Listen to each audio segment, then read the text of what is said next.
Hello, and welcome to week 6 of Embroidery Club. Our final week of this lovely spring club. Just as I think the days are almost turning into summer. It's feeling blue skies, although it's a bit of a nip in the air. I think, we are getting there. I think shops and things open on Monday. Life is opening up a little bit more. So I think week 6 has come just in time, really. So this week we are going to be working on our Beside the Seaside beach bag, which I know lots of you have been looking forward to. So it is this one here. Got a very nautical feel to it. And actually, I would say with this one, it's probably going to be more about the construction. So quite the opposite of the pictures that I know lots of people enjoyed because they didn't have any construction to do. This one is a little bit more complicated on the construction front and quite simple, I would say, on the embroidery front. We've just got this single life bow here with the 2 little white bits there. There's writing here which says Beside the Seaside, but you could leave that out if you wanted. I think it would still sort of have the same effect. But also, and this is what I'd love to see, is you could use any of the sort of techniques and the templates and things that you've worked with for the last few projects on this bag. It's a lovely blank canvas, really, that you could put you could have the spring flowers on here, you could have your sort of Penberth Cove on there, all sorts of things. So I know some of you will sort of get into having a play around with that space. Just bear in mind that this one uses the technique the same as the Birdie's bag of squaring off the corners. So just bear in mind that the bottom area of your bag is going to disappear underneath. So don't put all your best embroidery right down the bottom because it's going to disappear. So the construction on this, let me just show you a little bit of the inside.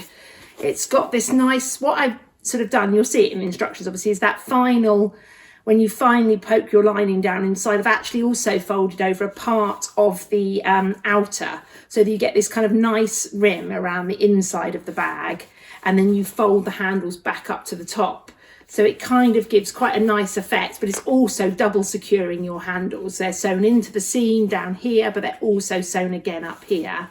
And then we've got this mixture of what I call this a lining strip here, this canvas, and then the nice top stitched ticking there. So it just gives a really nice finish on the inside of the bag. And you've got the squared off corners. Just a little note about the handles. So these are polypropylene webbing, and these handles are 50 centimetres long each piece. I think in the original materials list, I recommended buying 1.5 metres of webbing.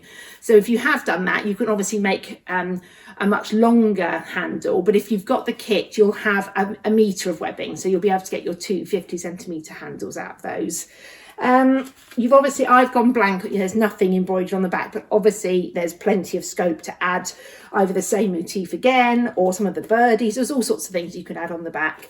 I would say if you're embroidering direct onto this canvas, use a nice thread that's really going to show up, so that your stitching stands out. Like a white or a pale green is going to look lovely on this denim.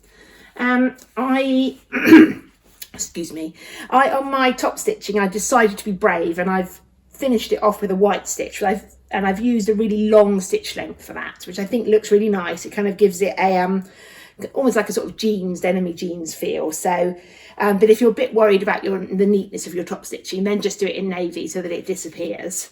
A lovely sort of big size bag to fill up with picnic or swimming stuff and take off to the beach hopefully as soon as possible. Or excuse me, bit croaky. So it's been such a pleasure doing these projects for the last 6 weeks. And I'm really looking forward to seeing what you guys come up with this week. And I will see you on Wednesday for our final Q&A. Cool. Take care.